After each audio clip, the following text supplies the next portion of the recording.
Green Bay hustle, grind it up. Hit the field, we don't bluff. Touchdown dances, feel the love. Jordan's got that MVP stuff. It's time for the up. Let's go. Packers bringing that show. It's time for you know who. Wanna go, gonna glow. Aloha and welcome back to another episode of the Ohana Packers Edition podcast. Joe, for the first time in over a month, the Packers have won a football game. I don't know what word I just said. It wasn't quite a cuss word, but it was also a celebratory word. Right. What was it? Harlan said it was like 51 days since the last time the Packers had played in Lambeau.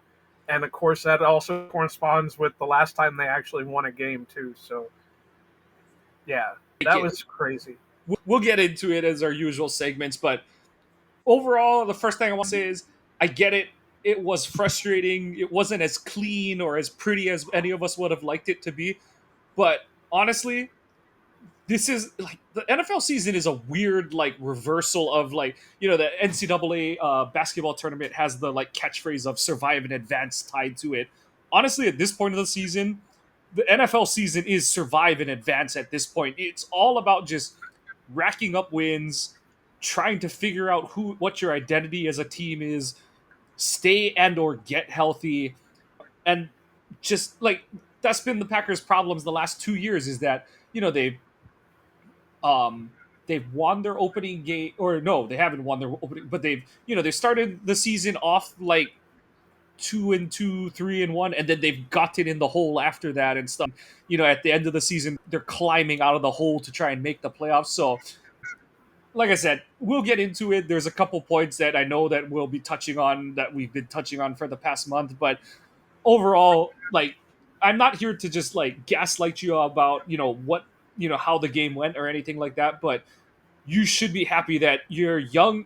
This is still the youngest team in the NFL that they figured out how to win game that, and like, we brought it up in the preview episode.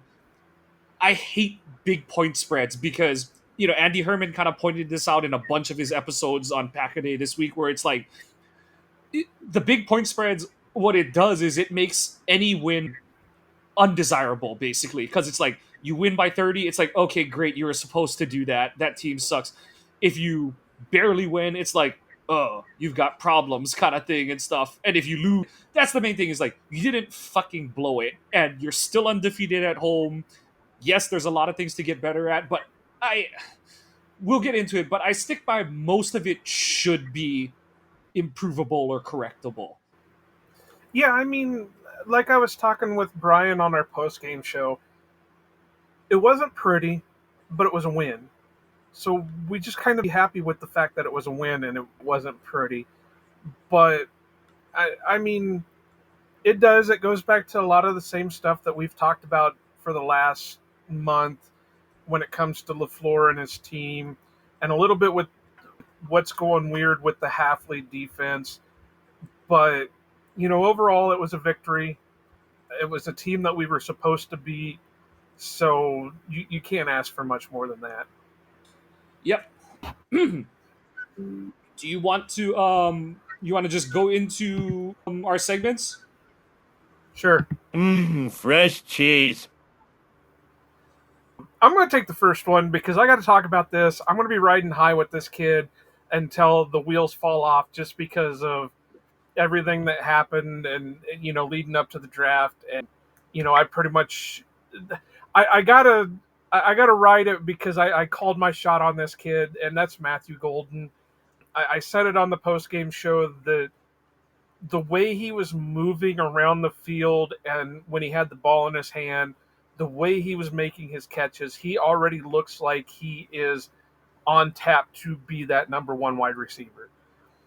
Somebody, I can't remember what account did it on the Elon machine, was passing something around leading up to this game that, well, will Golden just end up being another number two like we've, in the long line of number twos that we have, or is he going to make himself actually the wide receiver one?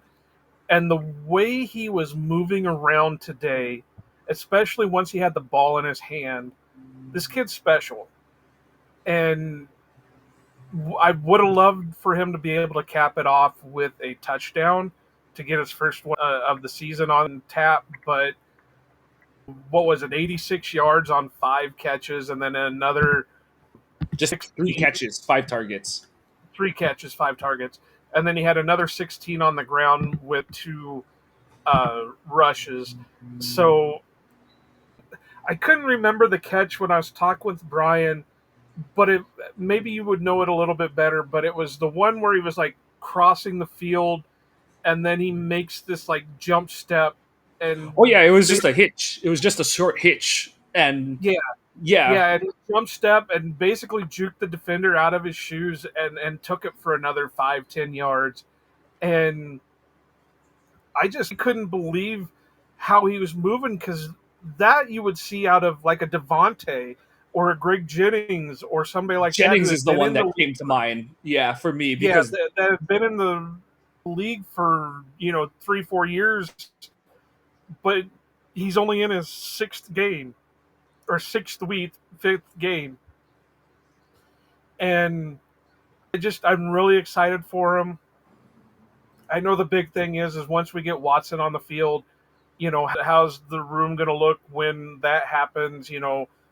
Is Golden still going to be fighting for targets because of what Watson can bring, or is he going to be able to continue to build on what he's already been doing?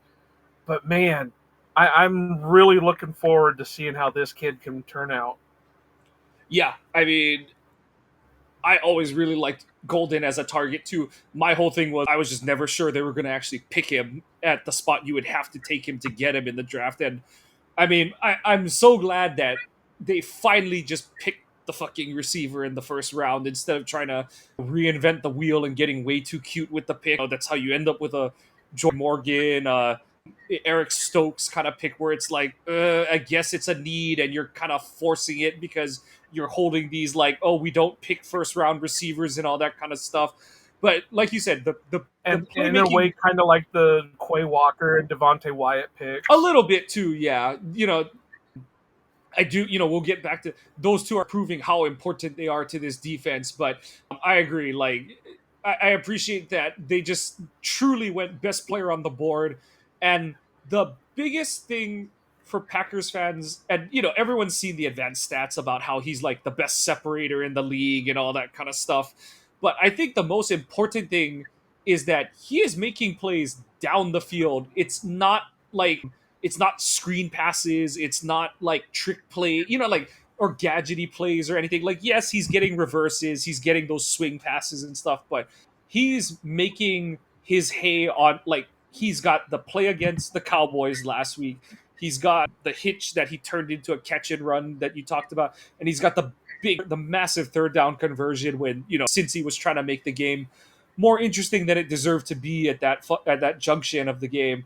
But like I think people don't recognize how like massive that impact is that he's making that kind of a direct impact on this offense this early. And I know that he's a first round pick and stuff, but it's not like he's this like huge target or he's getting fed a bunch of throws and stuff like that. Like he's getting his impact sprinkled in during the game and stuff. You just have to really enjoy watching him play because it's just so important for this offense to get more playmakers in, especially if the O line is going to continue to be a black spot on the team. But yeah, just gotta really love seeing what we're getting out of Golden so far. And it's not like he was like a Calvin Johnson type, top Right, five draft pick. He was still bottom of the draft, which is nothing against, wrong with him. But I know where the knocks are on him. right, yeah. He's You not know, the biggest guy. Yeah, the speed. Like, does he play to the? And that's my thing too. Is like the 4.29, it's more of that it's that play on the hitch where it's like it's like a rubber band exploding when he breaks, like when he makes a break in the open field. He just like he snaps and he's gone kind of thing and stuff. And that's the kind of, like you said, it's it's Jennings like where he catches a hitch and it's like, oh, he just split two guys who had him dead to rights kind of thing. Like Jennings used to do that a bunch. What's it called? Golden did it on that play. Like Dobbs is really reliable. Wicks has been reliable to start this season, but they don't offer that kind of game breaking athleticism, that elite change of direction and explosiveness skill. And that's the kind of stuff that's going to add an extra dimension to this offense. And it's an absolutely necessary thing to get him. That's the thing, too, is like I see so many people that are like, get his target share, his play share up and stuff. But on one hand, I do think he's picking up the playbook at a really good pace, but you also don't want to overload him to where he's not out there just playing. And like Jordan is a guy where he's gonna throw the ball where someone's supposed to be, kind of thing. Like he's just gonna lay it out there, and he'll and I. That's one of those things I really appreciate, that he's not afraid to look stupid, because that was one of the things with Rodgers, is it's like, if this guy isn't running this route the exact way that, not just how it's drawn on the board, but the exact way I expect him to run it, this fucker's not seeing the ball. Like, Aaron made it so clear that that's how the ship was run. I do appreciate that, Jordan's not as good as Aaron was yet. He might, he could elevate himself to that level, but especially where this team has a bunch of warts, potentially some flaws given on how much they're able to cover those things up. It's good that you have a guy that's just like, fuck it, let's roll the ball out and let's just see what's going to happen kind of thing. And, it's the whole, you can't make shots you don't take kind of thing. It's that mindset. And, it gets Jordan into trouble at times, but especially for a guy like Golden, I think LeFleur is trying to do the best job he can of like, let's get him as fully into the offensive system as possible, but also we don't want him getting bogged down by like, oh, Matt, you did these 4 things really good, but you did these dozen things wrong thing and stuff. And so I'm really excited to see where it goes from here. Like you just see the sky is the limit for him. And I know some people are wringing their hands over the like, oh, why is he the reverse guy? Why? Even though he's not the best at reading them all the time, that change of direction skill that you saw on the screen, I mean, you saw the one that he converted the second down into a first down where he cuts on a dime, shows off some decent contact balance, and just, if he's 190, I'm 240, but like, it's just good to see the progression from Golden. So, like, going through. And I know everyone's like, oh my God, when are they going to get him his first touchdown? All that kind of stuff. It's coming. Like, they tried. And they're gonna keep trying. Like they're gonna get there, guys. Right, and that's what I said. I'm not. I mean, I want to see him. That would have been the capper for today's game. Would have been to have him get his first touchdown, but it's not a make or break right now. He's doing what he needs to do to get the targets, so I'm good with it. It can come next week. I'll go the guy throwing him the ball. Jordan, yes, the one bonehead play that he can't seem to avoid per game. But, I mean, I'm not going to excuse it. You can't throw interceptions in the red zone, but I get it. Like, you look at that whole drive, they're down there on his back. Like, he backpacked the team from the first play of the game through up till the interception. He got them down there. And you get into that 3rd and 5, it's not a good decision. Understand what's probably going through his head where he's like, oh, great. Again, immediate pressure up the middle. I'm flushed. I got to leave the pocket. No one's open. It's easy for everyone to say, like, just throw it away. You're turning the ball over to a guy who hasn't kicked in like 2 years, played in the USFL, and Lambeau isn't exactly the easiest place to kick a field goal. So, like, I do hate when people equate it to, it's so, like, cut and dry that, like, oh, it's, like, no, I'm not here to say interceptions are good or fine or anything like that. I'm not one of those people either. But I do understand where he was. And then after that throw, he's fucking nails the rest of the game. Maybe he might have bailed a couple pockets early here and there, but the way that O-line was playing in the first half, it was not a good performance to start the day off. And time and again, he just answered the bell. I will go into my rant right now. So I'm seeing a lot of people criticize him for his decision to slide on the late second down, the second down right before the 2-minute warning. Love's mistake there is sliding instead of diving. And there's three reasons for this. So, one, he makes the correct decision to stay in bounds and keep the clock running because, okay, if he, everyone's like, oh my God, there's so much room. There are three defenders there. And if he gets shoved out of bounds, one, the game is under 5 minutes, so the clock stops and doesn't start till the next snap. So you don't get to the 2-minute warning or force Cincinnati to call timeout. That gets even worse if he doesn't get the first down because then you might still end up short of the 2-minute warning without getting a first down if you don't convert the third down. So that side of it, like I've seen so many people like, oh, he chickened out or he's not a winner because he slid. I'm like, no, that's the right football move to keep the clock rolling. The second part of it is if you dive, you don't get the whole like the play is marked where you start sliding. If you dive forward, you get the full extension, and then as long as he's protecting the football, the way the rule book works is that whole the quarterback giving up, like any sort of a dive or when your elbow or knee touches the ground, that is the play is dead at that point. So as long as you have the ball at that point, and you can just dive like flat and down, like don't dive, like don't Superman dive up or anything like that. But at least that way you maintain the yardage you're trying to get, you keep the ball in bounds, and you're protecting it and stuff. So and yeah, everyone's like, oh, just run into the it's a corner. I'm like, the last thing he can do there is run into the corner who holds him up and a linebacker either concusses him or pulls the ball out. Like, people look at it as like, oh, they didn't convert the third down, so it's a bad process. And I've seen people do the whole like, oh, that's what he did against Cleveland. And I'm like, even the Cleveland one, no, I don't need my star quarterback taking on a fucking linebacker in the middle of the field.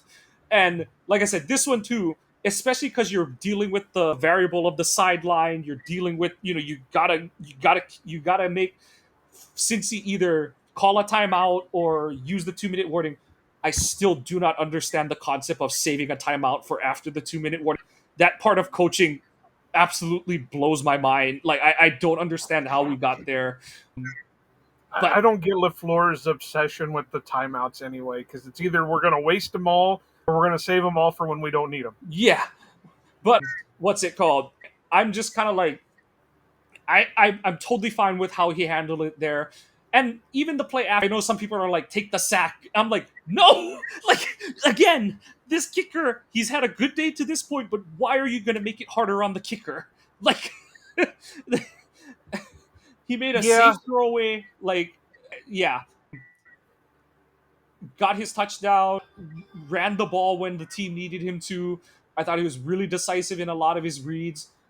Ironically, I think a couple of the times I didn't like some of his reads was when he was throwing hitches to Romeo against man. Everyone knows I'm like the biggest Romeo Dobbs fan. That's not the route you need to be using Romeo Dobbs on. Like, you saw him hit Dobbs for the hitch against zone. That's the one you want because Dobbs will turn up field quick, secure the ball, all that kind of stuff. But against man, it's like he's gonna just try box the guy out. And you saw it both times where he looked like a center calling for a pass kind of thing where it's like, okay, like I'm here. And then Love isn't that kind of pinpoint accurate passer where it's like, I'm going to throw it half a guy outside of him where it's going to take him away from the defender kind of thing and stuff. That's just not Jordan's game. And so those are like the only like rough reads outside of the interception where I was like, okay, Jordan, like there's got to be someone else. On the one screen, the wide receiver screen that he tried to throw where it was gobbled up like real quick. Right. And maybe you could have you should have saw that in your pre-read, but there's not the interception was probably the worst thing out of them all. Yeah. Maybe you should have overthrown it a little bit more. Let Dobbs try to make a play on it instead of throwing it short. I probably would have thrown it out and just if not give the kicker a try, then hell, just go for it and shit like that. Because either way, If the kicker misses, they take over at that spot. You fail to convert, they take over at that spot. So whereas if you throw the interception, you don't know what's going to happen. You get no more There could chances always, at points. Like that's the thing is, yeah, yeah, you're done trying to get points on that drive. yeah. So it's just I think I would have played a little bit different, but obviously they don't pay me millions of dollars to play quarterback in the NFL, so I'm not out there making the decisions. I just see it on the TV. But like I said, that wide receiver screen really kind of bugged me because it's like you can see the defender creeping up on it because he's red, and it just gets blown to hell. So it's like, did you not make your pre-reads and were able to audible it, or is LeFleur in your headset saying stick with the play? Yeah, I think that was one more where I think Love kind of got tricked. I think he was like, "Oh, there's like too many guys in the box. I'm just gonna wing it out there." And yeah, I agree with you. Those are ones where I get it. Your O line's not blocking that well, but also like you've got one guy to block two out there, and like those are the ones where it's kind of dead on arrival and stuff. And those are the ones where I do think either you got to just check to a totally different play or just hand it off to Jacobs and just be like, all right, Josh, like just go run four people over and try and get me 4 yards kind of thing and live with it. So yeah. Steal a soul, like mentioned in our merchandise over on shop.fourthwall.com. Yep. See, you got to get these in at some point. But yeah, I mean, Jordan had a hell of a game. And like you said, he was lights out once after the interception. There was really not any, it's not like he had a multi-interception game like we probably would have seen in the past. And, he really settled in. Again, there were some decisions. I know True North in the live stream said somebody needs to teach Jordan how to properly slide and that, but I think you just got to live with what you got, and he's going to give you what he can. You're going to get at least one stupid mistake a game, but there's no such thing as a perfect quarterback. Because even Aaron Rodgers, for as good as he was in his prime, how many sacks did he take? How many throwaways did he have? Because he just didn't trust his wide receivers to make the play for him, so he didn't want to throw the ball. So you're going to have that kind of stuff. We've just been spoiled by Rodgers because it didn't seem like he was pulling stupid stunts. But when you actually sit down and think about it and rewatch some of that crap, it's like, why did you take the sack? Why aren't you throwing the ball? Why aren't you doing this? So, like I said, I wonder if it's Jordan not seeing some of this stuff or if he's got LeFleur telling him just stick with the script. Yeah. Like I said, it would be one thing if this O-line was perfect and all that kind of stuff, but with all the moving parts on this offense, I'm like, Jordan's doing more than enough to win these games. Like, that's my take on it, is like, he's carrying more than his fair share of the load. And I get it. He's your franchise quarterback. He's getting paid the big money, all that kind of stuff, but there's some guys who got to start rowing in the same direction on this team, and I'm going to leave it at that for now. Anyone else for fresh for you? Well, yeah, you got to throw Josh Jacobs in there because I think this is probably his best game of the season so far. I mean, he's been good with what he can deal with, but like you were just saying with Jordan, with the offensive line that they've been putting out there, Josh hasn't really been able to get completely going. You can say the Dallas Cowboys game was probably his coming out game of the season, but I think this one really was because you saw what Josh Jacobs was really capable of when he had the openings to do it. Both with the ball, running the ball and catching the ball. And, what was it? 93 yards on the ground. And then he had another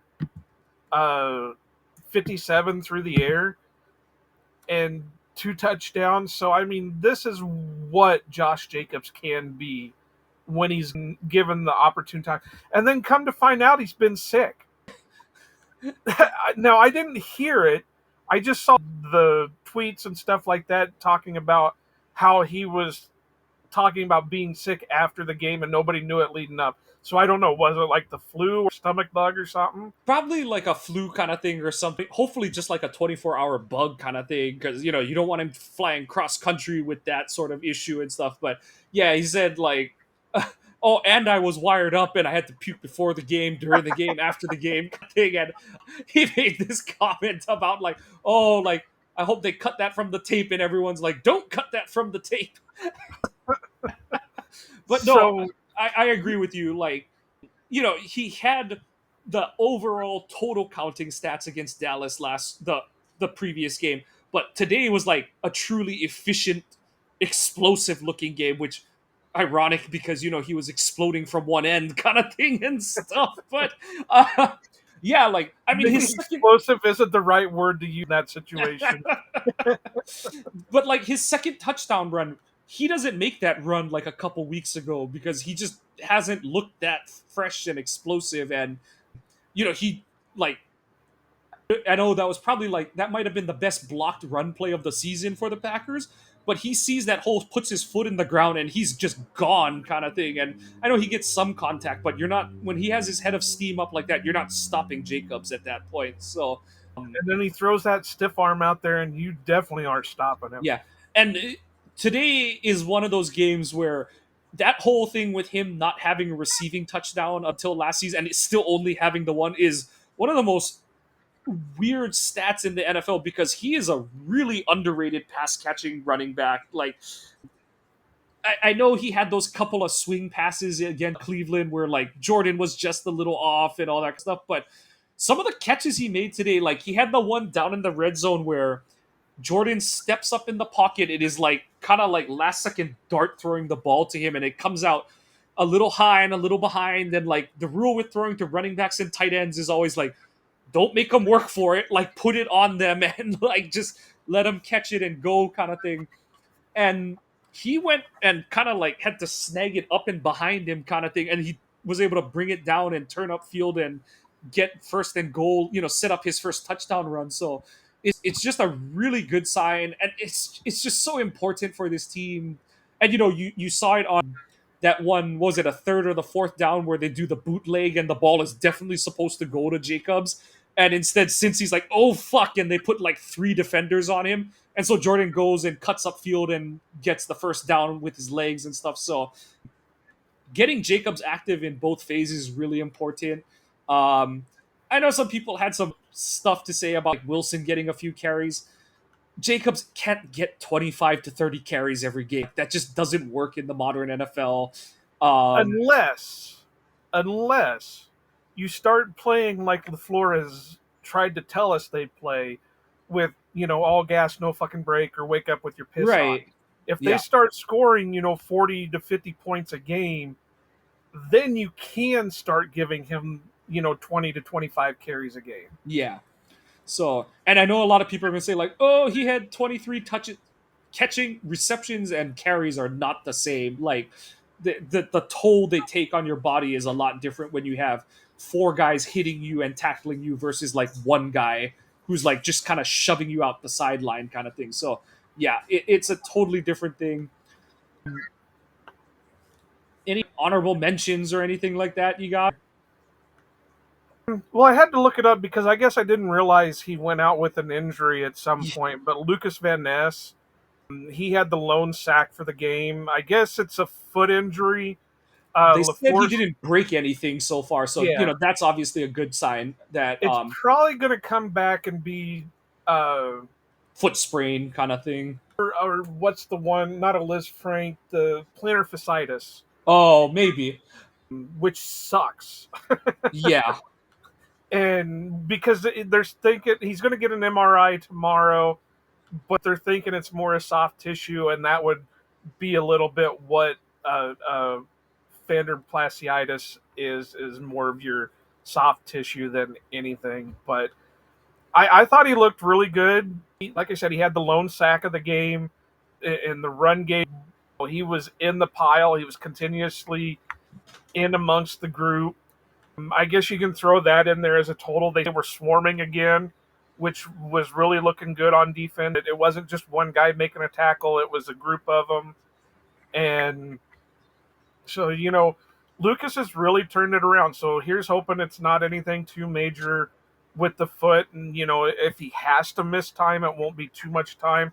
The only thing that sucks about it are there's rumors that Enigbare could be on the trade block. Well, now those trade rumors may be out the window if Lucas misses any significant time, because if he doesn't, then they have enough depth there, plus Britton Cox coming back. If he misses time, then your depth isn't quite there anymore. So, here's to hoping, knock on wood, it's nothing too major. And, if he has to miss a game, miss a game. But, hopefully he's back out there soon. Yeah, it's one of the like the Enigbare stuff. I throw it almost into the same bin as the Dobbs stuff, where it's kind of like I just don't see the value in trading him unless you're getting like a corner that can actually play this season for you, or maybe an O lineman. But who's really trading that kind of piece for a piece in the season? It would be nice if it happens, but yeah, the main point is whatever happens, I just want Lucas to be healthy because he's played really well this season. He's about second to last or last on my list for the guy who gets a sack by timing the snap. Like his like that was potentially the best use of his athleticism I've ever seen him have as a pro, where you can see him watching the ball, and when he sees that thing start to move, he's already going into submarine mode to get under Orlando Brown, because he's like, I know that I've got this guy, and if I can just get under him, I got it. Like it's toast kind of thing and stuff, man. I think that's a bit of the Micah effect. That Micah, because since Parsons has joined the Packers, he's raved about Lucas Van Ness. So I'm wondering if that's a lot to do with Micah kind of taking him under his wing and saying, "Hey, kid, you've," I guess not kid, because they're relatively around the same age. I think Micah's not too much older than him, but hey, Lucas, you've got the ability. I see it in you. Let's work on this together. And if you don't have any more, we can move into our next segment here in a minute, Yeah, because I do want to talk a little bit about something. But with the Enigbare stuff, I view it similar to the Rasul Douglas thing, where he's only got half a year left on his contract. He's getting kind of eaten up with the depth chart. Brenton Cox is on his. Theoretically, we're hitting that spot where Cox can come back off of the IR. Does he really have a? And he's really not been contributing as much this year. So it's like, if I got a team saying, "Hey, we'll give you a fourth round pick for him," you just flipped a fifth rounder for a fourth rounder. So I mean, like I said, depending the Lucas injury, I would consider it. Now, I would ship him more to the Jaguars than I would the 49ers, because if the 49ers make any kind of run, there's a chance that you meet them up in the playoffs, and I don't want to play, I don't want to see the story being the Enigbare revenge game by any means. But, like I said, if you've got a team offering you something decent, like, with Rasul, it was they're offering you a third round pick, I think you go for it, especially considering you don't have first round picks for the next 2 years. yeah, definitely. Like you said, it's something you've got to consider, because yeah, your hands are tied in terms of what you're able to do moving forward. But yeah, I think that kind of does it for our. And one more thing, just to kind of cap it off, because it just popped in my mind. If he leaves at the end of the season as a free agent, most likely the fourth round pick, that if somebody offers you a fourth round pick, is going to be higher than the comp pick that you're going to get. Oh yeah, so that's why I'm saying, somebody's sitting there offering me hell, if somebody offers me a third round pick, we're doing the trade tomorrow. But so yeah, okay, we can move on. Let me hit the button. What's this stale shit? So since I went first, I'll let you go first on this one because I don't think you're going to be happy with me with my next one. So my main still one for today is LeFleur. I'm gonna not bag on him totally because one drive in this game got me aroused, but overall it was another first half where he kind of like almost looked like he was panicking in a sense where it's like, oh no, my O line isn't doing anything, and I like you could tell he was like, it's the video of like a chef who's got too many burners on and like food is starting to like get burnt and stuff, and you might be setting the fire alarm off and all, and did not like him punting on 4th and 5 at the end of the half. Like I feel like that's one of those opportunities where you've got all the momentum.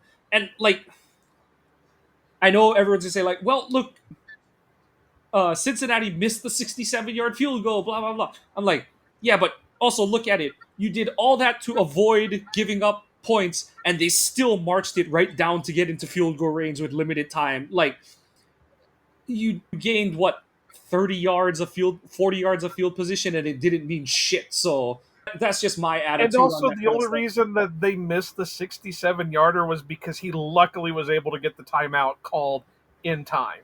Yeah. If he didn't, that was good. It bounced off the upright and went over. It was good. It was going to be a record field goal. Yep. So, alas, And I completely agree. That's what I keep saying. I know this is it's a win. It was a team the Packers were supposed to beat and all that stuff, but there were a ton of points left on the field. And you never want to see points left on the field. It's kind of like I know you guys were kind of roasting me in our group chat yesterday because I had went off on the Kirk Ferentz Iowa Hawkeyes, even though the Hawkeye and I know Wisconsinites, plug your ears, the Hawkeyes decimated the Badgers, but it was the same old shit that it's like you guys could have won like 73-0, but you left so many points on the board. You went back to your same old shit to, you know, with the Packers, it was in the third quarter. Now all of a sudden the defense, or not the third quarter, the fourth quarter, now all the sudden the defense doesn't want to play football. In the like you said, it seemed like the last part of the first half and the first part of the second half, the offense didn't want to play football. So it just, there were so many other things that they could have done. This could have easily been another game where it could have been 43 to not or 42 to nothing or 42-7 or something like that. But he let off the gas and he turtled, kind of joke because that's what Kawano and his kids are going as for Halloween. They turtled, and so it just, I don't know. We got the win. I guess you can consider us nitpicking, but it's going to hurt when it comes to games coming up like the Steelers, the Eagles, the Vikings, those types of teams, because you can't just leave points out on the field and expect to win those games. and yeah, and like I understand the O line has been kind of a tire fire and stuff, but like got to you've got to know that that's your problem. Like that's the thing that's frustrating is like as like I said, I would understand if the O line was really good and then all these injuries happened like today, and then it's LeFleur going, oh shit, like how do I, like okay, I've got to like change everything up on the fly. It's like you've known for 2 weeks that your O line has struggled and has issues.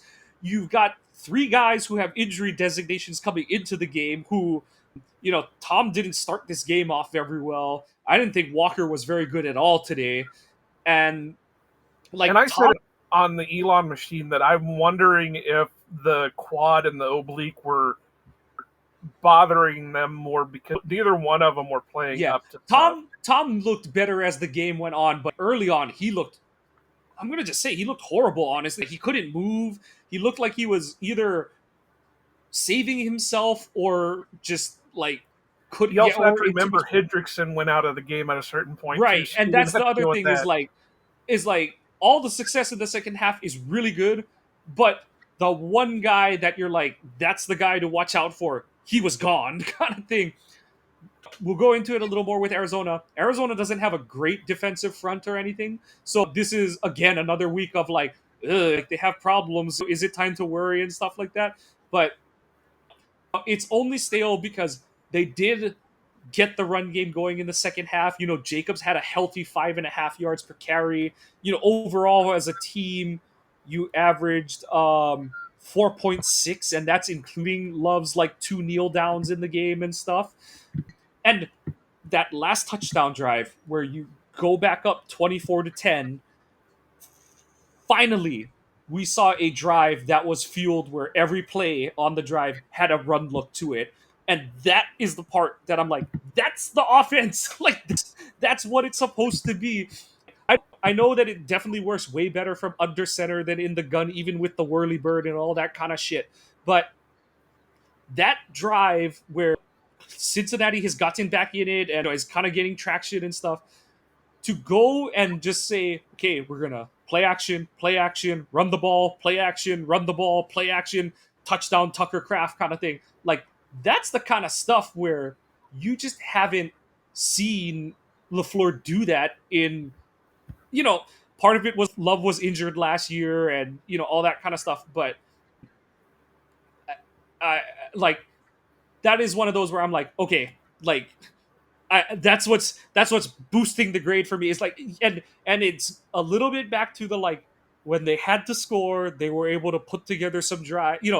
Like, we'll worry about the defense. We'll talk about the stuff that was plaguing the defense in the second half, but the offense also was scoring on every drive in the second half. So LeFleur gets some hay for that. But it shouldn't take you a whole half to get your shit figured out. When you come in off a bye knowing what your issues are, it shouldn't be a surprise that, oh, we're struggling to, Tom isn't moving, Zach Tom isn't moving very well, Rashid's not moving very well. Like, it, Banks isn't moving very well. yeah, the concern I have there is like, okay, and I'm seeing a lot of people that are like, Jordan Morgan took the right guard spot from Sean Ryan. I'm like, what if Rashid is hurt or aggravates his injury further? Now what are you doing at left tackle and at right guard? Like, that's the part that I'm like, I shut my eyes and shut and roll my eyes and kind of exhale deeply, and like, I just don't know what the plan is, kind of thing. But that's where I lose patience, sleep, whatever, and stuff, is because I'm like, those are the questions that really need to be answered. I'm not going to sit here and tell you that Morgan in at right guard was the difference. His play over Ryan was the difference in this game being a win and a loss. I can't say that right now.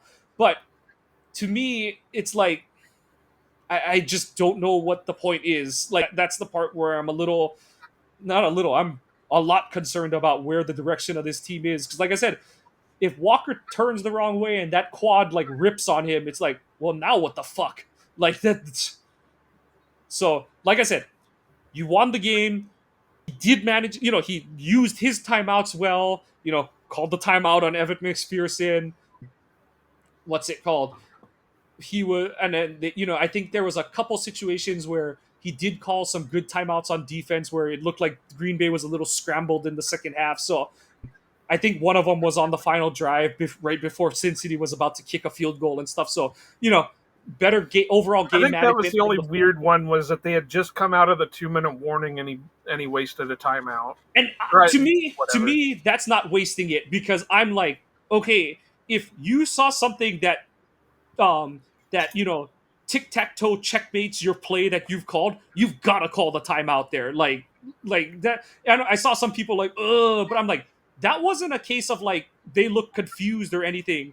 That looked like a case of like LeFleur looking like, this is fucked. Like, I know the play they eventually ran didn't work as well, but to me, the people that are aching over that timeout after the 2-minute warning, I'm like, no, that's exactly why with the lead you should have all your timeouts, is so that in a game crucial moment, you can be like, wait, like, let's talk this one over again. This one's not passing the smell test for us. What's your stale? So, now don't hate me for this. I've got to say for Sean Gary. And the reason I'm going to say that is because we all know what's going on with Micah. Micah's being disruptive. Micah's getting double teamed. Micah's there were more calls today that weren't called because of holding and stuff like that. I can't fully give the refs too hard of a time because they kept the flag in their pocket for the majority of the game unless it was like majorly egregious or it was very visible. But Rashawn looked slow today, and I mean slower than normal on certain plays. And he's outside of like the first 2 weeks where he got the majority of his sacks, he's not really taken advantage of Micah being on the opposite side of him. And that's the only reason it's stale right now. If it continues on, especially when Wyatt comes back or, they get the D line figured out or whatever, then it's going to be a little bit more concerning. But it's stale right now just because, like I said, it just seemed like he was slower than normal today. He wasn't taking advantage of, there towards the end, Mims went out. Well, he didn't take advantage of having, uh, I don't want to call him a rookie because he's not a rookie, but a cold guy. This would be like putting in a reliever without warming him up any. And he wasn't taking advantage of that. I don't know. Did he have any pressures today? He had at least two. Well, it's going to depend on how each site grades pressures and all that kind of stuff. He had the one where he's very clearly in Flacco's face, and Flacco just throws a dirt ball. I can't remember if it was a broken screen or if it was one of the ones where he just threw it at a guy's feet. We'll have a talk about that later. And then he had one where he got the edge, and it wasn't like he tried to speed rush, but it's like the only angle he had was to take the edge, and he got it, but there was no interior pressure, so Flacco kind of just stepped up a half step kind of thing. I agree. Okay, so I'll start this with saying, in a sense, I agree. I do agree that Rashawn should be doing more. I'm not gonna just sit here and say like it's all because of scheme or what the other team is doing and stuff. Because yes, like you said, we saw a lot. He was leading the NFL in sacks 2 weeks ago or 2 games ago, and he can definitely do better. Like he didn't accident into 4.5 sacks over the first 3 games, like or the first 3 games. That's not the case. That said, I agree. Like you keeping it in the stale is because like there's a lot more dominoes happening than just Rashawn's doing nothing. Part of it is, and it's something that I've gone into on Twitter, is like, what's it like? Halfley at some point, and I understand not wanting to do this against the Bengals receivers, but at some point, Halfley's going to have to understand that the corners you got are the corners you got, and you're gonna you have this pass rush. But what have we seen from every team the past 3 weeks? Is they get into the second half of these games and the pro style offense goes out the fucking window. Everything is a 3-step drop or a screen pass, or it's Dak like playing like a fucking MVP and throwing it off his back foot and letting the football gods put the ball in his receiver's hands, kind of thing. So Halfley's got to understand, like, okay, if you keep playing soft coverage, umbrella coverage, and allowing these quarterbacks relief valve options, your pass rush is never getting home. So that's one side of it. The other side of it is the shit we were grilling LeFleur for after the last game. It's like part of it is Rashawn is your strong side end. Like there's no dispute between if the two starters are Rashawn and Parsons. Rashawn's your strong side end. Parsons is your weak side end. Rashawn, I understand that everyone's like, oh, but Parsons is seeing the double teams on pass plays. Rashawn still has to read out his run responsibilities. He has set some good edges in the run game. And if they're, teams are like, he's on the strong side. So when they load up for a run play, it's like, okay, I've got to check for a puller, check for this, set the edge and all that kind of stuff. That's the other thing. Like, I would be a different kind of upset at Rashawn if we're always up 17 or more, and he's just not doing anything as a pass rusher. But it's kind of like the O line where I'm like, okay, like we haven't seen this team get to play a truly.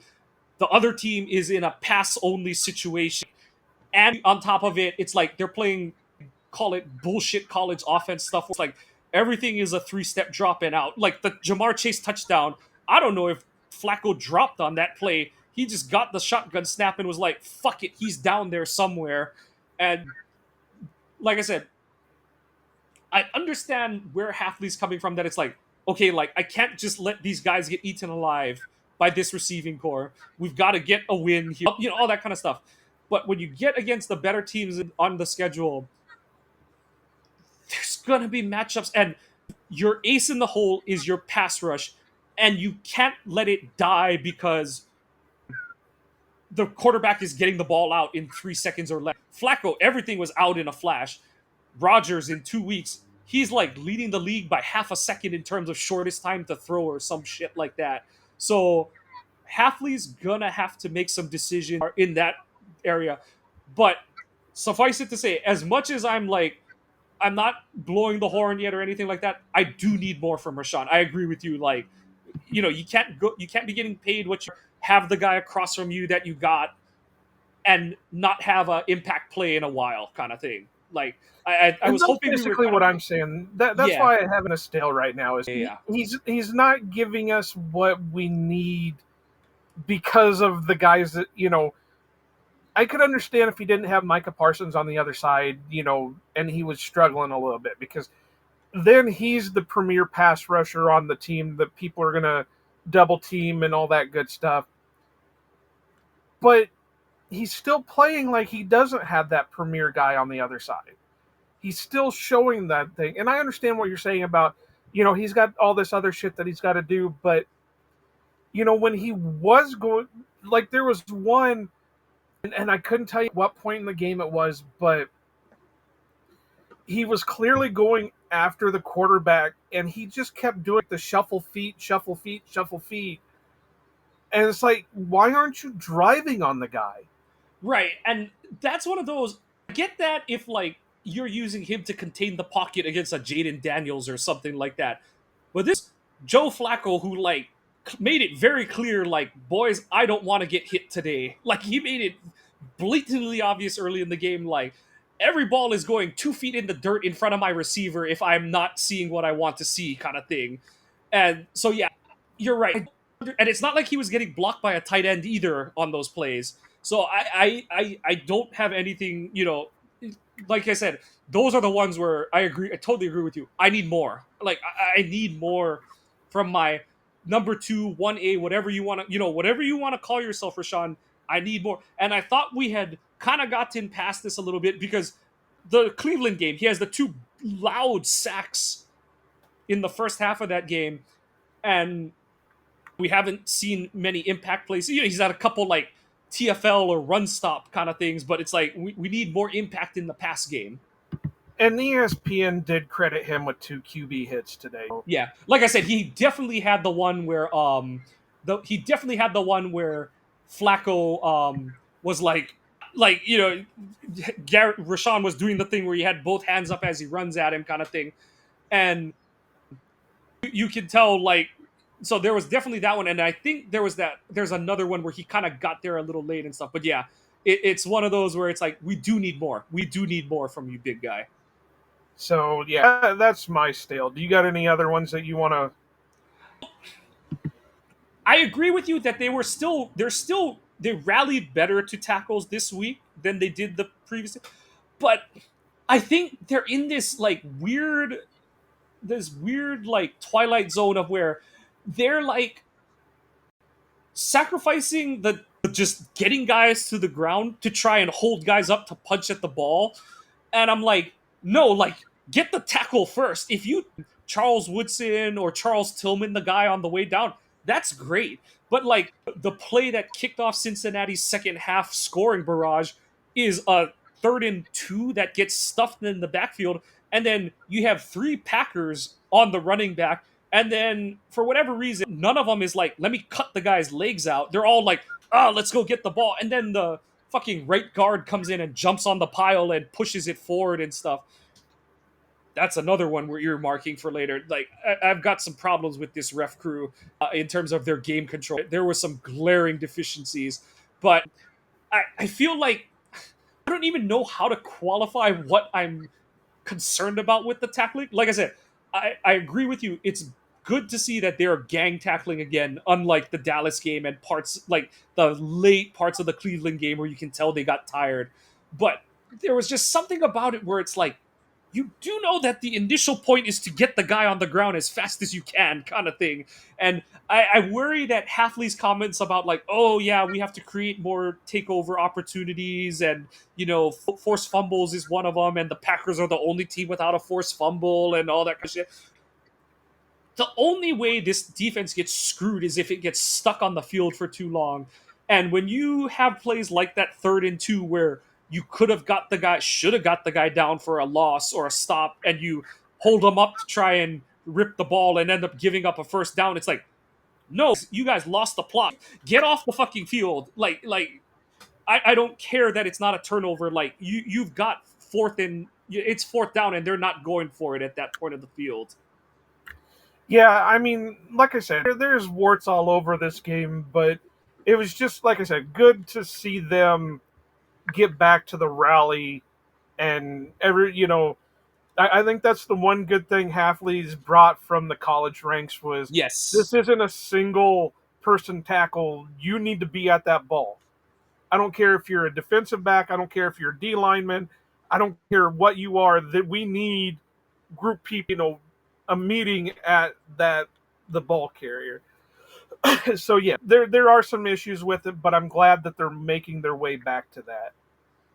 All right. Did you have any other ones that you wanted to go stale? No, I think that's it. I have one that we're gonna go ahead and jump into the stinky because it can go in, or moldy. It can go in both. It's a moldy cheese. And it's kind of a mixture of people, groups, whatever. It's like you were mentioning with Halfley's like soft zone coverage on top of our corners doing nothing but chirping.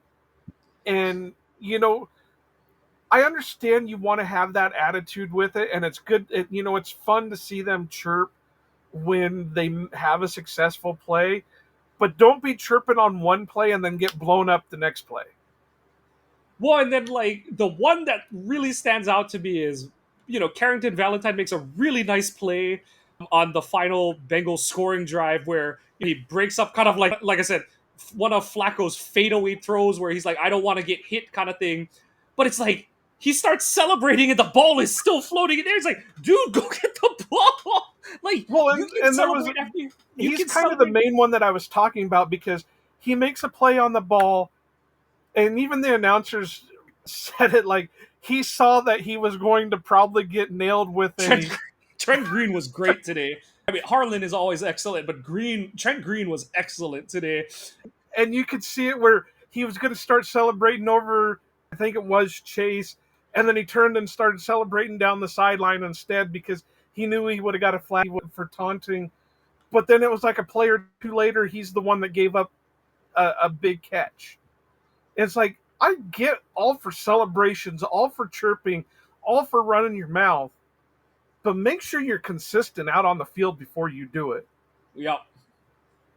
And that's why I said it can either go in the stale or it can be in the moldy just because how it plays out. And then one of the other ones for me that was borderline, like, oh my God. It was in the first half and Flacco throws up like a duck, but it's like a deep duck. And Higgins, I think luckily the refs correctly deemed the ball was uncatchable. But Nixon goes and shoves Higgins in the chest as the ball soars over their head. And I'm like, why even invite the chance that the ref could be like, that's DPI kind of thing? And it's just one of those like, dumbass, like, read the room kind of thing. And I agree with you. Like I said, the pass rush by the advanced stats there, and I've seen a lot of people be like, they're getting pressures, but it doesn't matter because it doesn't mean anything. I'm like, to me, this is a 60-40, 70-30 problem on the secondary. because every time these guys are a split second away from making a game-changing play, the ball's coming out, whether it's because someone is just wide open or, like I said, Dak just having a on-one MVP night game on Sunday Night Football before the bye week. So, like, yeah, to me, this is more of a secondary coaching philosophy, decision making process. And that's the thing too, is like you can still play two shell. And to me, my personal opinion on it is they should be as aggressive in coverage as possible because of the two safeties that the coverage ability, especially of Xavier McKinney, but Evan has been pretty solid in coverage. And your pass rush, if you give them any extra split second to make a play, they're going to eat offensive lines up. So, and I agree with you. Like, it is the whole, like, the stereotypical, the Chihuahua and the Mastiff. And it's like, the Mastiff's the one doing all the heavy lifting, and the Chihuahua's always the loud, yappy one kind of thing. And it's like, none of you are making the plays because you're just an elite cover guy. At least you haven't proven to be yet, kind of thing. So like you said, I totally agree. It's stale, moldy border. I'll let it lean more stale because it didn't cost them today, but there were multiple instances where you're kind of like, yeah. And actually, I lean it towards a little bit more moldy just because of the Halfley play call with them being on, soft zone coverage. And we put this out there on the post game show with Brian that it's weird because he was kind of trashing on Carrington, and I know there's probably people on the Elon machine and stuff like that are trashing on Carrington, but you got guys that are more press man coverage guys, and you're putting them in soft zone. It's kind of the similar thing like they did with Josh Jackson, the opposite way, where Josh Jackson was a better soft zone corner, and they were trying to make him a press man corner. And it's kind of that balance right there that's like, I think Carrington is a very good corner if you put him in the right situation. I think Nixon, as much as I don't think he's a true number one corner, can be a solid corner if you put him in the right situation. And the soft zone is not their situation. People were ripping on him on the sequence that led up to the Jamar Chase touchdown.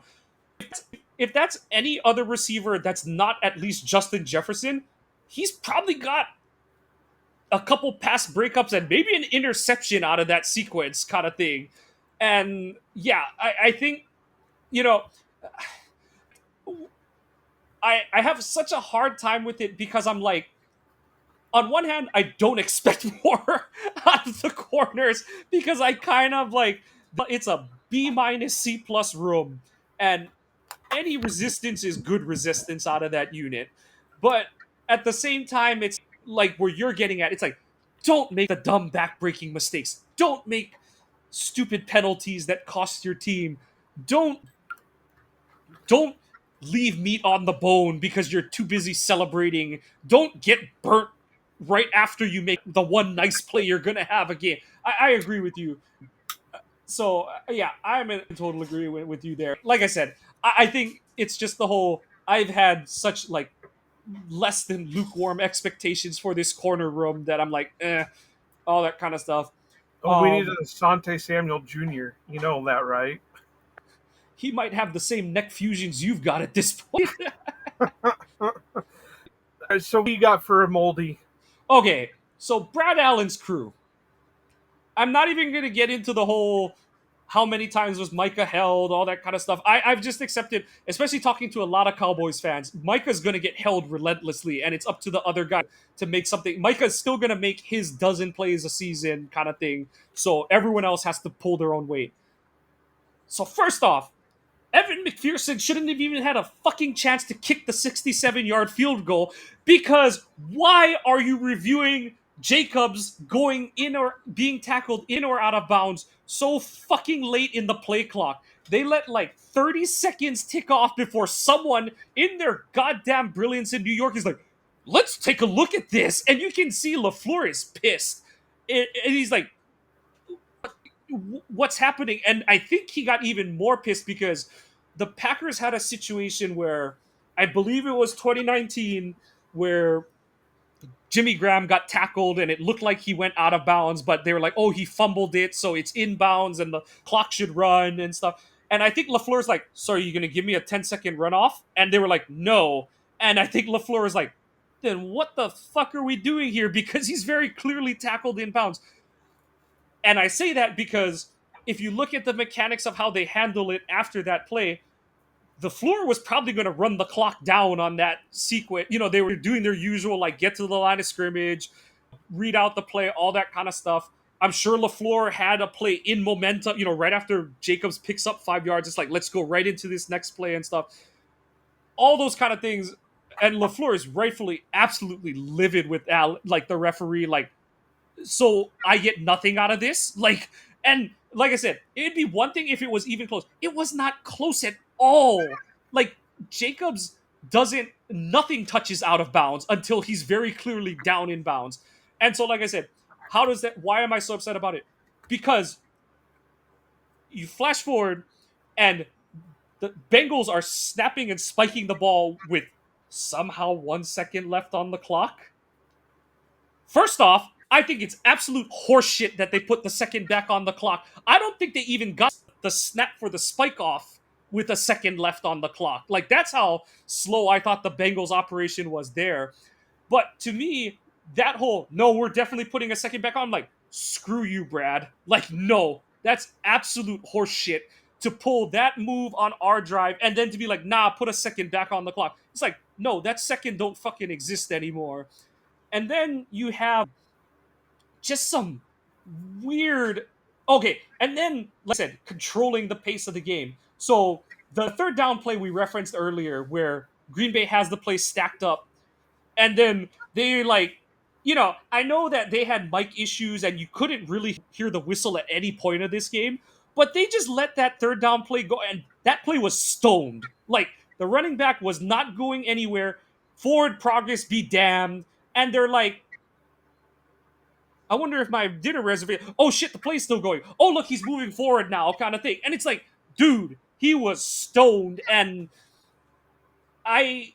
So this isn't even a matter of like, you're fine with it when it works out in Green Bay. No, when the ones that Green Bay gets are where it's a mush the whole time through. The pile is creeping forward no matter what, kind of thing. That one was dead in the water, and then you're like, oh, let's see if something happens here, kind of thing. It's like, dude, like, call the play. There, you know what's really stupid about it is the NFL has this really bad habit of, oh, we'll let the boundaries be pushed, but when someone suffers a fucking catastrophic leg injury, oh my god, point of emphasis, we're gonna change it. And flash it forward later in the game, the Packers string out a swing pass or a sweep play, and Chase Brown is dead to rights stuffed. And they're letting him do the thing where he's like kind of hopping on a leg as two guys have his other leg in the pile. And it's like, what are you doing? Like, there's no forward progress. Blow the play dead. And that's why I see people that are like, oh, Hopper's whistle was soft. No, like, there's 3 refs in his face blowing the whistle, but also at the same time, it's the whole, I hate when refs can't control a game and then they get flustered and upset that players are pushing the boundary and they're like, we'll start throwing more flags or we'll start calling more foul. It's like, no, you guys failed at your job in the first place, and then you're like, oh, we're gonna paper mache over it to make it look better. Like, no, do your job correctly in the first goddamn place. So yeah, like, There was one that I noticed that I was like, how did you not throw the flag on that? And it was the one where they got to the it was on a Bengals scoring drive, and they got to like the half-yard line, and then they got the penalty that pulled them back, and then they were able to push forward a little bit further towards the goal line, and it was flat out. I think it was the tackle. it was Orlando Brown. And so He jumped. He was off. I mean, he false started. It was clear as day, and they just let it go. And that was the touchdown play. And so when they throw the flag, I was like, oh, good, they actually called it. And then they're like, no, defensive hold. I was like, are you kidding me? Like, it was at my tweets out there. I'm like, he doesn't play for the Chiefs anymore. Like, he Yeah, plays for it the was Bengals. crazy. And I just said, because I was trying to make, I was cooking food at the time too, so I'm like halfway in the kitchen, halfway out into by the TV, what's going on. And they were calling the play just then, and I watched him jump. I was like, no flag? I mean, I get it that we complain when there's too many flags, and then we complain when there's not that many flags, but there are just some things that you've got to call it. And then there were a Right. couple of times that they called DPI on the Packers, but they let the Bengals corners get away with, because I know Harlan and Green both called it out a couple of times. They were like, well, I think he was there a little bit early. You could see the jersey tug on Right. this, but then they didn't call anything. Yeah. There was that. It was the one Dobbs hitch where, like I said, I still don't care for that play, but DJ Turner was definitely there early on that one. And then, of course, snarky Packers fans were like, well, fuck it. We're just going to go tackle Jamar Chase before the play happens, kind of thing. All that kind of stuff. And the one I'll say all the time is you've got to call the blatant stuff.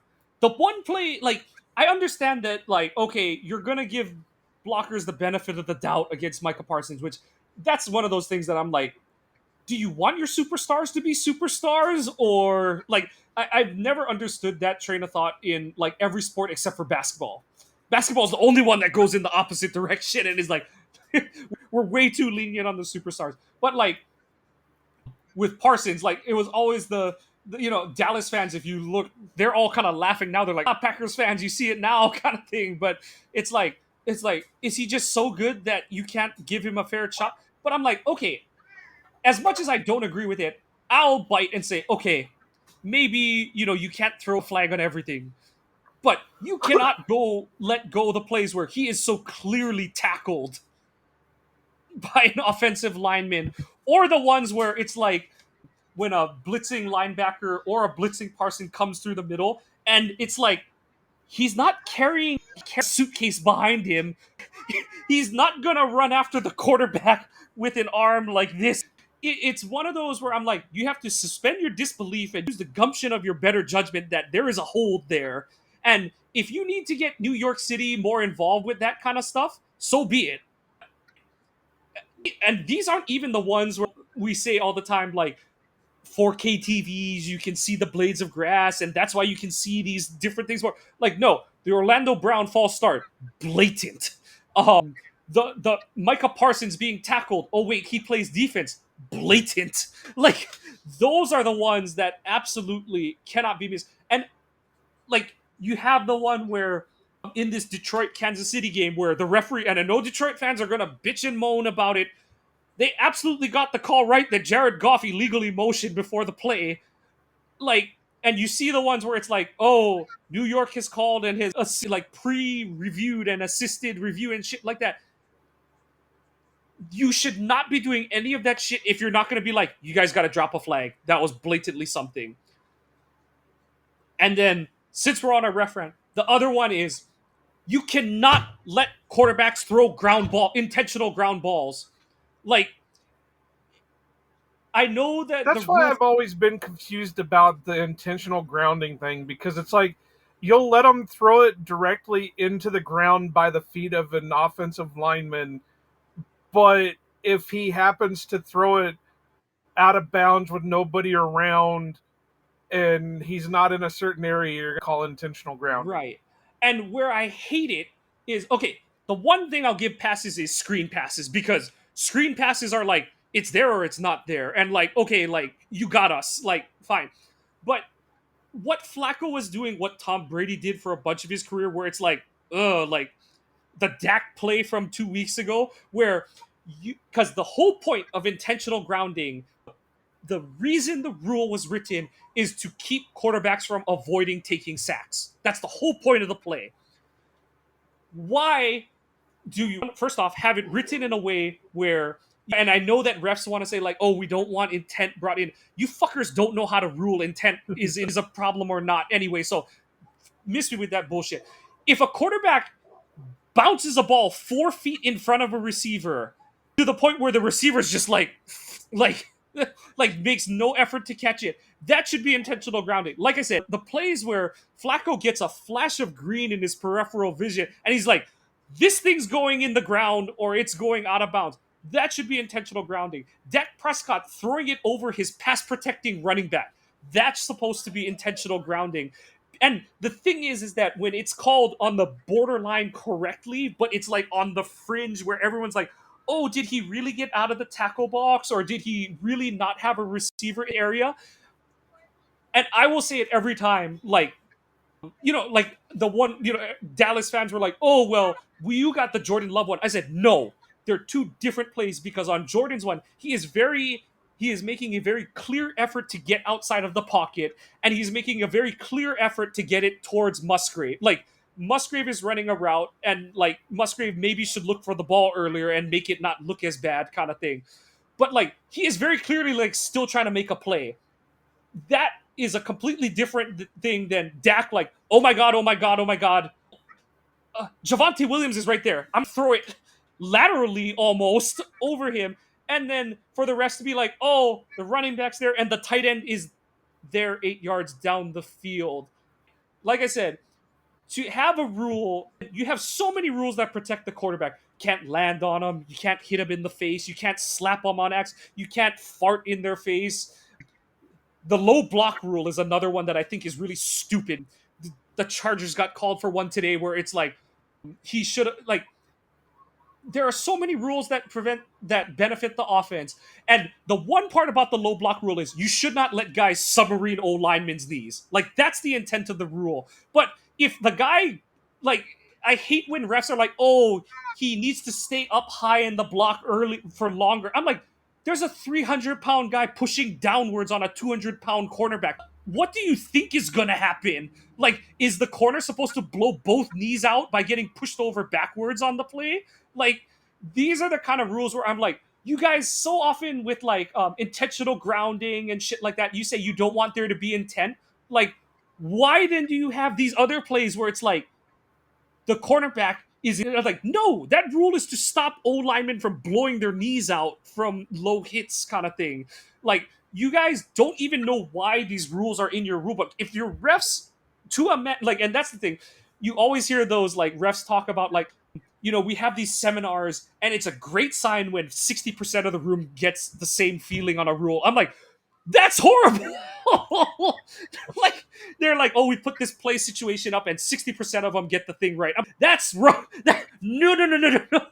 That means your rule is broken.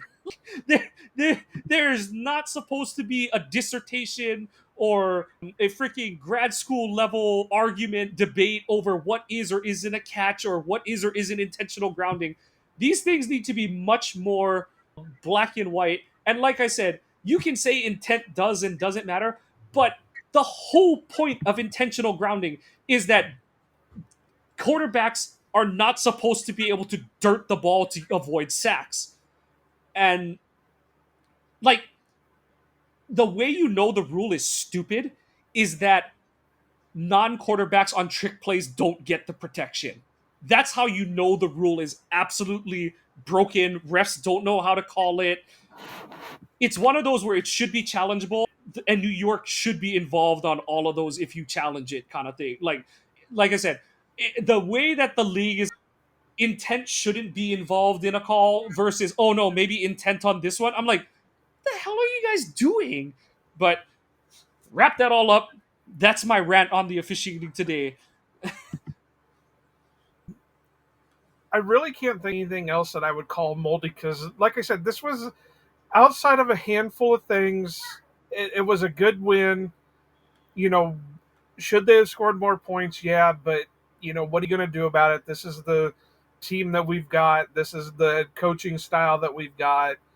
So you can't really complain about special teams because they did what they needed to do, especially with a They made it kickers. one play without a penalty. Yeah. I made the joke on the Elon machine that everyone's like, "Oh my god, Havrizik looks actually not bad." I'm like, "Yeah, because he hasn't been around long enough for Bisaccia to fuck him up." So, yeah, I mean, I think we covered what we needed to with the moldy part of it, because unless you've got anything else, I think that pretty much covered it all. No, I think that's it. I think, like I said, this game, this obviously everyone would love to win every game 63 to nothing, have no stress and all that kind of stuff. That's just not how football seasons work. Getting a win, getting back in the win column, securing a home victory, all that kind of stuff. You take, thank you, Chiefs. You take back the division lead. You're now by virtue of win percentage because of the time. I know I'm going to hear a lot about this, but you're technically the second seed in the NFC right now if the season were to end today because of the fact that you have one fewer hole loss than the rest of the league or the rest of the conference behind the Bucks. So because everyone else has every other division winner or division leader has 2 L's to their record. So, like, as frustrating as it's been to get here, like, it's good that they're, like I said, at the top. This is still a young team. It's frustrating. It's teeth gnawing. It's knuckle grinding. But they figured out how to secure a win this week after they've let 2 get away from him the past 2 weeks. And you need to see them build on that, build on that, build on that. Like I brought up before the Cleveland game, this is a big test for them. I know Arizona's not very good, but you've got to fly cross country to go play them. And that game is I think it's just the later. 325. Yeah, so it's noon for the Packers, but the first time you fly cross country, it's always is kind of a test for your team. So really need to see. And LeFleur teams haven't done that great flying cross country. 2019 had the bad game against the Chargers, the bad game against the 49ers, 2 bad games against the 49ers. This is kind of a bad stretch for them anyway, because they go to Arizona for the Cardinals and then they fly back to Pittsburgh for the Steelers. So they've got to cross the country. Well, and then to touch on that a little more, the bummer thing about that Pittsburgh game is Pittsburgh's coming off their the Thursday night game this week, so they're gonna get the mini bye. So once again, LeFleur, if there's going to be any week where you're going to use a little bit more allotment of your 600 points for the season, this is the one to pour it on early in the game. And hey, sometimes it's good if your backup quarterback gets in the game by your own choice, by your team's performance being great. This is one of those weeks to strive for that. And the more... This is the week that you tell these guys to get that killer mentality, because right now, if I remember right, Aaron Rodgers has beaten 31 out of 32 teams. We cannot let him get that 32nd win. Yep. So, like I said, those are topics for another day. We'll get into that as we get to those opponent previews. But a lot on the table for the Packers. Keep stacking successes. Keep piling up wins. Like I said, they haven't done that very well the past 2 seasons under Love and LeFleur.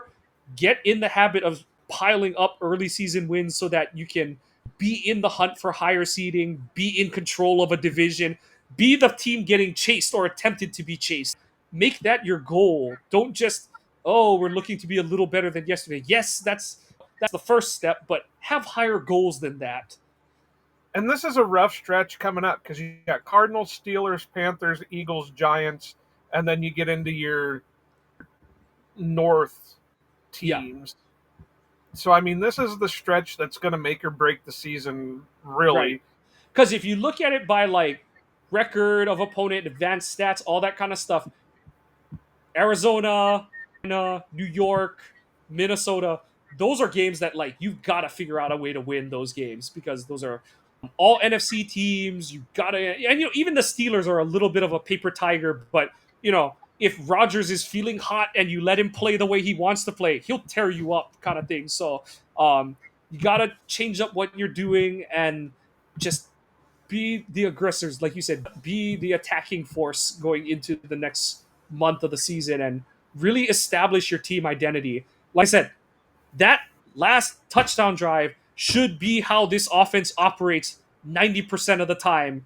everything has a run fake or run look to it, because that's the best way to protect this O-line, to therefore protect Jordan Love and to get big plays down the field. And hopefully along the way you get a little more healthy, you get a Christian Watson back, you get guys coming off IR, DR, like, what's it called? From Cox to Colin Oliver to whatever you can get out of Marshawn Lloyd, to hell, if you get any decent play out of Jacob Monk, that's a backup that you at least know, kind of thing and stuff. So get wins, get healthy. That's the name of the game at this point. So anything else, Joe, or are we done for the night? I think we need to because we're about at an hour and a half. So It's the first win in a month. We've got a lot to celebrate. Check us out, ohanapackers.org. Check out the merch. Tuckercraft, he only got 2 official targets, I think. Yeah, 2 official targets today, and he burned that house down on his touchdown reception. So check out Joe. Joe's got a lot of ideas in his head. Thank you, Don, for helping Joe out with the shop. If you go to the website, the shop is linked there. So check that, click that tab, support us that way. Check out articles from Carlos, from me, from Joe when he decides to write one. All the previous episodes of this show and Chief Talk Radio are on there as well. Please follow the podcast on your favorite social medias, at Ohana_Packers on Twitter, at Ohana Packers Edition on Instagram. Search us on Facebook. Like I said, I'm going to keep saying it until it happens. We're targeting 100 followers at minimum on Facebook, so when we do live streams, we can have that situated over there, ready to go as well. Excuse me. Please follow us on your favorite podcasting apps. Please give us a like and a subscribe. And I know we went a little long and deep in the coverage on this one, but especially for the opponent previews, but also for our game recaps, if you've got any comments, any thoughts, please send them our way so we can talk about the things that are on your guys' minds as well. For Iowa Joe, I'm Mike. We're back in the win column. We're back atop the NFC North. Go Pack, go, and aloha. Green Bay hustle, grind it up. Hit the field, we don't bluff. Touchdown dances, feel the love. Jordan's got that MVP stuff. It's time for the up. Let's go. Packers bringing that show. It's time for you know who wanna go.